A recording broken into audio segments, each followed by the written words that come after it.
వార్షిక crime meeting ను జిల్లా ఎస్పీ అధిరాజ్ సింగ్ రాణా నిర్వహించారు. ఈ సందర్భంగా నంద్యాల జిల్లాలో గడిచిన సంవత్సర కాలంలో 14.3% క్రైమ్ రేట్ తగ్గిందన్నారు. గత సంవత్సరం కంటే సైబర్ నేరాలు, హత్యలు పెరిగాయని తెలిపారు. సత్ప్రవర్తన కలిగిన రౌడీ షీటర్లకు షీట్లు తొలగిస్తామన్నారు. జిల్లాలో సీసీ కెమెరాలు, డ్రోన్లను వినియోగం పెంచుతామన్నారు. మొత్తం క్రైమ్ రేట్ 14.3% డిక్రీజ్ అయింది రిపోర్టెడ్ కేసెస్ లో. ఇంకా మీకు హెడ్ వైజ్ ఇంపార్టెంట్ విషయం చెప్తాను.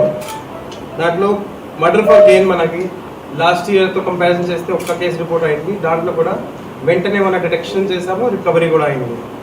తర్వాత మర్డర్స్లో లాస్ట్ ఇయర్ 32 కేసెస్ జరిగింది. ఈ టైంలో 45 కేసెస్ ఆఫ్ మర్డర్ జరిగింది. దాంట్లో కూడా 31 murder cases due to illegal intimacy or family disputes.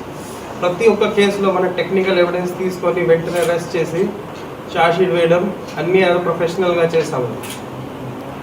తర్వాత బాడీలీ ఆఫెన్సెస్ చూస్తే దాంట్లో ముఖ్యంగా attempt to murder, grievous hurt and simple hurt last ఇయర్తో కంపారిజన్ చేస్తే మన కంటిన్యూస్ విజువల్ పోలీసింగ్ ఉండొచ్చు, రౌడీ కౌన్సిలింగ్తో, ఓపెన్ డ్రింకింగ్ పెట్టడంతో 26% డిక్రీజ్ అయింది.